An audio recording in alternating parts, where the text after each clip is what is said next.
গেল রাতে ইসরায়েলি আগ্রাসনের কঠিন জবাব দেয় ইরান। পুরো ভূখণ্ডে চলা একাধিক ব্যালিস্টিক ক্ষেপণাস্ত্র হামলা, এতে চরমভাবে ক্ষতিগ্রস্ত হয় বন্দরনগরী হাইফার তেল পরিশোধনাগার, যা ইসরায়েলের অর্থনীতিতে গুরুত্বপূর্ণ অবদান রাখে। রাতভর সেখানে আগুন লেগে থাকলে তা সকালে নিয়ন্ত্রণে আনতে পারলেও বাড়তি নিরাপত্তার জন্য ছিটানো হচ্ছে পানি।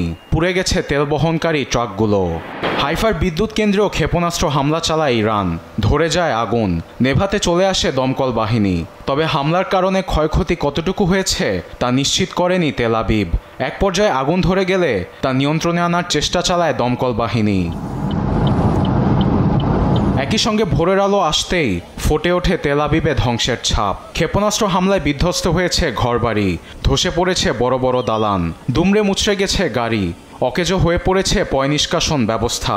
সকাল হতেই খালি করা হয়েছে পুরো এলাকা। দমকল বাহিনীর পাশাপাশি কাজ করছে আইনশৃঙ্খলা বাহিনী। সেখানে প্রাণ হারানোর পাশাপাশি আহত হয়েছেন অনেক ইসরায়েলি।